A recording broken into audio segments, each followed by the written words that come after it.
What's up, guys? What's up? It's your boy Domuto. We're back with another video. Today we're watching Carthu's Dojo. We're doing a what if video. You know, uh, what if Vegito never unfused? Dragon Ball Z. I think that can be a lot of things to go on. So this was made a year ago. So so it probably won't be no recent shit. But what happened in the manga? But you know what I'm saying? I think it will be interesting to watch. So let's get into it. In the Buu saga of Dragon Ball Z, we were told that Potara fusion is permanent. Yep. But that was quickly changed after Vegito is absorbed by Buu and the supposedly permanent merge is split up. This is later explained in Super to be due to a time limit for mortals who use the Potara. But that leaves a very interesting question on the table. What if Potara fusion was truly permanent? What if Vegito never unfused? So our story starts inside of Majin Buu, where Vegito has been absorbed according to plan. Now that he's inside the pink monster, he can lower his barrier and find the others who were absorbed by Buu. When Vegito lowers his barrier, nothing happens. The merge is truly permanent, so of course, there are no issues here. Easily after entering Buu, Vegito is able to locate and rescue Gohan, Goten, Trunks, and Piccolo. The interesting part here is Fat Buu, who's inside Super Buu, and whether or not Vegito would remove Fat Buu or not. Considering that the Vegeta side of Vegito saw Fat Buu fight Skinny Buu, and the Goku saw some good within Fat Buu as well, I think it's likely that they would. Of course, this begins to revert Super Buu to Kid Buu. Right. But even so, Vegito is easily able to defeat Buu before he can even fully transform. Now, Buu was never the interesting part about this what if, so there's no need to linger on it. Buu is defeated. Just know this means Earth isn't destroyed, though everyone on the planet besides the handful from our cast of characters are dead. Between Earth's Dragon Balls, which will be ready in a few months, and the Namekian Dragon Balls that Dende suggests using, everything is reverted to normal, and the general population of Earth is made to forget that Buu ever existed in the first place, as originally happened. Now that everything is returned to normal for the most part, there are some questions that need to be answered, especially from the two wives of Vegito. Which wife will the fusion choose? Which wife will be left alone for the rest of their days?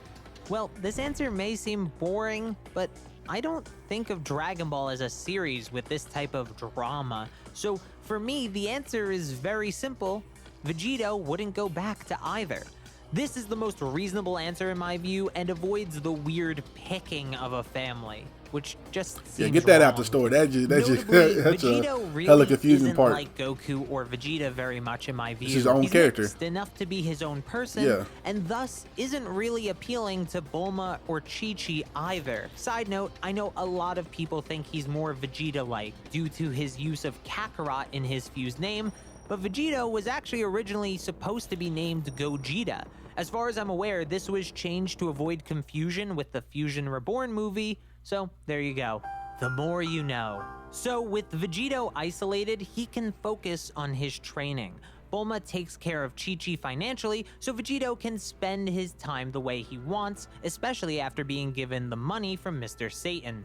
While he's still a father to all three of his children, Vegito has become a figure that's more like a master of martial arts than anything else, seeming hermit-like, just as Grandpa Gohan and Master Roshi were, even adapting to some of their father-like qualities when raising his own children. Notably, with Goku and Vegeta not coming to the conclusion of the Spirit Bomb at the end of the Buu saga, this means his Goku qualities still have him thinking that the next generation needs to be prepared to take over for him once he's gone.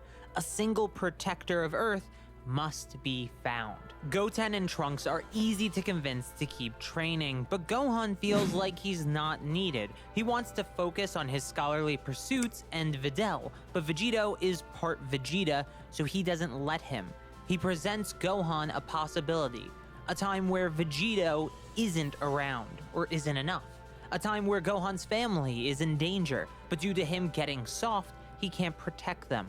arrogance and complacency are Gohan's biggest weaknesses. If he wants a life as a scholar and eventually a father, he'd have to stay strong enough to protect those goals. The message gets through to Gohan, and he agrees to keep up on his training in his off time, allowing him to grow to new heights, though the gap between him and Vegito was never truly closed. Since of course Vegito's base form is arguably stronger than Ultimate Gohan in the manga, and definitely stronger than Ultimate Gohan in the anime, I think it's clear that base to base, Vegito is far stronger than Gohan. Yeah, Vegito may also be Goku and Vegeta's potentials multiplied together as well, since it's just multiplying the two in their entirety together. Regardless, know that for the time being, Vegito is beyond Gohan and will remain the strongest character in the series for now. So with Buu dealt with and Vegito's future sorted for now, 4 years pass until the God of Destruction awakens, yes, sir. coming to Let's Earth see what in search happened. of the Super Saiyan God, the first rival to truly challenge the God. Since the Saiyans have been training for the past 4 years, they are more than prepared for the arrival of the God of Destruction, though their battles with Beerus are purely for entertainment, as the God of Destruction hasn't had the displeasure of meeting Majin Buu yet. Despite their training and each of the Saiyans being one of the greatest fights Beerus has ever had, none are enough to satisfy him, not even Vegito. The fights do make the proposition of meeting a Super Saiyan God all the more enticing for Beerus though, and with Vegito being partially made up of Goku, he obviously thinks of using the Dragon Balls to find the Super Saiyan God, just as Goku did originally. But they're instead given the ritual, as also happened originally. This of course leads to the ritual being performed and failing since they are 2 Saiyans short. Videl steps forward and announces she's pregnant, but Whis points out they'd still be a Saiyan short. Now, we could go one of 2 ways here. Terrible. 1, the ritual doesn't work, or 2, the combination of Vegeta and Goku's ki will work for the sake of the ritual. Let's go with the latter, just to be a bit simpler with things. So Vegito explains to Whis that he is the merging of 2 Saiyans, and that might suffice for the requirements of the ritual. To everyone's astonishment, it does work, and the Super Saiyan God, Vegito, is born. Beerus smiles. He can feel the God Ki radiating off of Vegito, and can tell that this will be different. Better than anything that has come before it. In terms of raw power, Vegito here should be pretty insane. After a year of training with Piccolo and on his own for a bit, Gohan goes from barely being able to turn Super Saiyan to rivaling Super Saiyan Blue Goku right before the Tournament of Power. Just to be clear here, this is directly stated by the narrator and then later shown to be true again when Gohan fights a powered-up Dispo while keeping up with Golden Frieza. The same Golden Frieza who was relative to Super Saiyan Blue Goku before the Tournament of Power. Like it or not, that's how strong Gohan got in just 1 year of training. True. The point of showing all this is to make us realize how ridiculous a Gohan after 4 years of training with Vegito and Vegito himself would be, as we've already covered that he probably has potential on par or relative to Gohan's, so this would mean something pretty crazy for Vegito as well. In 4 years of training, it should be fair to say that Ultimate Gohan and Vegito have gotten at least that strong. Remember, Whis himself says that Saiyans fighting each other is relative, if not better, than his own training, so that supports this even further. Let's downplay even further and say that Vegito needs to turn Super Saiyan to reach that level, not just base form. With even all of that, Super Saiyan God is a ridiculous multiplier. If you thought Kaioken times 20 Super Saiyan Blue Goku in the beginning of the Tournament of Power was impressive, this blows that away, and we're only at the beginning of Dragon Ball Super. Oh, damn. Needless to say any further, Super Saiyan God Vegito is a beast and satisfies Beerus, eventually leading to him training with Whis, eventually mastering his God Ki and unlocking Super Saiyan Blue. From here, things are just easy, to be completely honest. Well, at least for a little while. Even if Vegito is off-world when Frieza is revived, What will a revived Frieza do when a Gohan who hasn't stopped training comes to face him? A Gohan whose ultimate form can close the God gap after just a year of training. A Gohan who has 5 more years of training since the Buu Saga and has surpassed early Tournament of Power Super Saiyan Blue Goku. That's if he trains. This is just an easy win but for yeah, Gohan. if he's training, Frieza then yeah. doesn't get the chance to destroy the planet, as Gohan's arrogance has already been addressed by Vegito. That moves us to the Universe 6 tournament, of course. What will the Universe 6 tournament have to offer when Vegito easily beats Hit, probably without even resorting to Super Saiyan Blue, and definitely not needing Super Saiyan Blue Kaioken, which he should be able to do.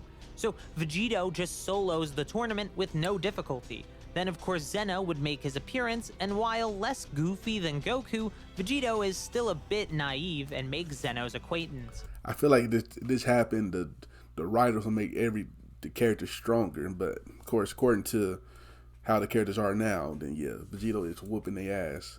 But I'm just saying that this story was true, they would make the fighter stronger. Even getting another tournament promised as they'll happened make Frieza originally. stronger. With the tournament won by Vegito single-handedly and the Super Dragon Balls free for Beerus to use, Vegito asks if he could have the wish. Beerus considers it and says why not. Vegito was the one to win them after all. Vegito asks to be split up once again. He would like to return to being Goku and Vegeta. If these Super Dragon Balls could truly grant any wish, then maybe, it should be able to do maybe, that. Their merger could end here. Beerus looks a little saddened by their wish request, but shrugs and agrees. Vegito assumes he's sad to be losing his rival, but that wasn't it. Whis gives Beerus a look, but Beerus tells Whis to try it already. No harm in giving it a shot. So Whis recites the wish to the Super Dragon Balls, and Super Shenron responds that Potara merger is truly permanent. There is no undoing it. Goku and Vegeta were in essence destroyed when Vegito was created. There's no Goku and Vegeta to return to, even if the permanence of this merger wasn't a universal law. Beerus had expected this to be the outcome, but decided to give it a shot anyway. He apologizes to the merged Saiyan, seeming sincere for the first time ever. Vegito tells him not to worry about it. This was his last chance to split up again, so he's already resigned to the idea that he will forever be Vegito. Beerus then wishes for Universe 6's Earth to be restored as he did originally, and they return to Beerus' planet. However, all is not right in the universe. Actually, it's not right in the timelines of this universe. Soon, a rogue god will seek to steal the body of Vegito in retaliation for his transgressions against the gods, which is, it's basically just him existing. That's all he did. Now, I'd love to give a winding tale about the struggle to beat a Vegito Black, but this is how I really see events playing out. Trunks arrives in the past Black and is sees crazy. Vegito. He tries to strike out at him, fearing him to be the evil Saiyan found in his timeline, but that fear is quickly put to rest. Vegito explains who he is, and Trunks is now even more confused by the future version of the merged Saiyan. How could a Vegito and Goku fusion be in the future where they died decades ago?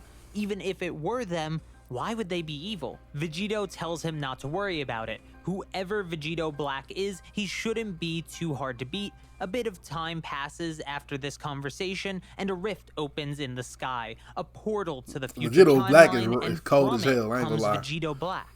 Vegito doesn't hesitate and confronts the false version of himself. He asks who he is, but Vegito Black says that's a question that doesn't need to be answered.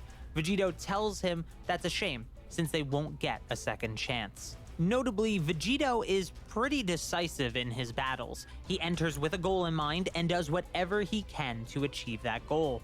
Whether it be to be absorbed by Buu or to destroy Merge Zamasu, though he was prevented from doing the second one due to the time limit shortening outside of his control, he is far more decisive than Goku and Vegeta when it comes to his fights. Because of this tendency to try and achieve his goals immediately without trying to have fun with the fight, Vegito Black, who still can't even use Super Saiyan Rose, is a nothing fight for Vegito and Super Saiyan Blue, who quickly manhandles and kills Vegito Black. Only a moment later, Vegito Black's corpse is returned to the future timeline. This doesn't fix everything though, so Vegito asks Trunks if they can go to the future timeline together. There might be a way for them to fix this mess if they go. So Trunks agrees and the two travel to the future. Once there, Vegito teleports Trunks to New Namek. Since it's in the same general location as the present timeline, he's able to find it no problem. Once there, they are able to collect the upgraded Namekian Dragon Balls and use them to return Earth to the way it was before Vegito Black showed up.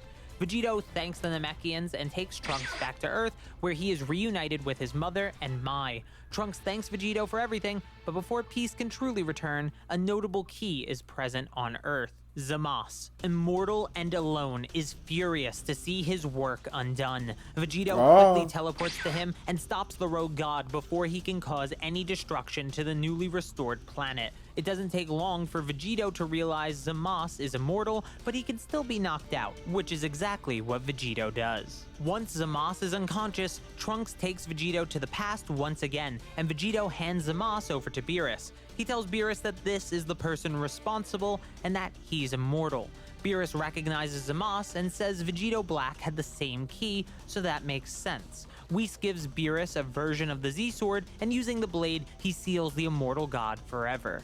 Since, as Beerus says in the manga, and Whis implies in the anime, Beerus can't kill immortals. I don't know why people think this. He literally says he can't in the manga, and the anime is really clear about him not being able to as well. Obviously, Trunks returns to his timeline, but only after spending a day in the present waiting for the time machine to be refueled.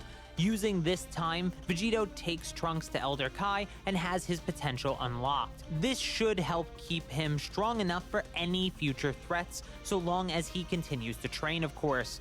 So Trunks leaves the present for good this time, stronger and more prepared than ever before. From here, the Tournament of Power happens a year later. Now, I haven't spoken about Whis' training for Ultra Instinct yet, and that's because it would make Vegito even more OP than he's already been. What I mean by that is Vegito is the combination of Vegeta and Goku, of course, and because of that, their opposite traits that stop them from achieving Ultra Instinct immediately are compensated for by the other person.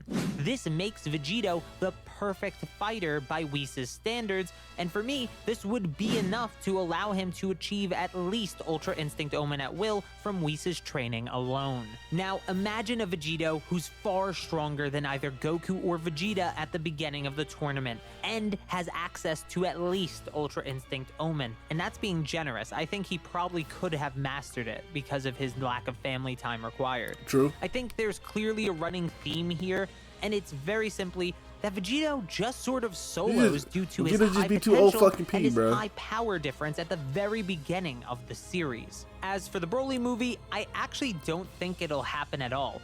Frieza, if revived, won't be a big factor in winning the tournament, and if Beerus doesn't revive Frieza, the Earth Dragon Balls literally can't because he was already revived once. In the anime, this is framed as a knowing lie by Goku, while the manga makes it Goku just forgot what the wish limits were. Regardless, if the Broly movie did happen, then I think it's still clear that Vegito solos pretty easily. It's genuinely a non-contest, and he may not even let it get as far as it did originally. Seeing the good in Broly and how misguided Paragus is wouldn't lead to him killing either of them. With that, I think this is where the story should end. Being overpowered is cool and all, but makes for a fairly boring narrative, all things considered. Nah, that shit was boring as hell. Nah, I ain't gonna cap.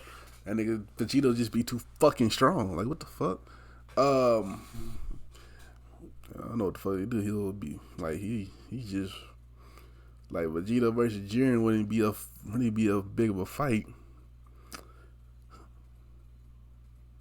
Yeah, cause that shit wouldn't be a fight. I ain't gonna cap. Vegeta versus Broly, that'd be a decent fight. I don't think Goku if he goes to Legendary Super Saiyan because him versus Gogeta, he was up there. He was still keeping up with him in his Legendary Super Saiyan form. So just think he'll be able to keep up with Vegito too in Blue. I mean, because in the movie Goku and Goku did go Ultra Instinct, so that'll be a good fight. That'd be a good fight. You know what I'm saying? What about the Shell Max art? You know what I'm saying? You know what I'm saying? Gohan Beast. You know what I'm saying? What about that? But anyway, if you like my reaction, make sure you like, comment, subscribe, and I'll catch y'all next time. Peace.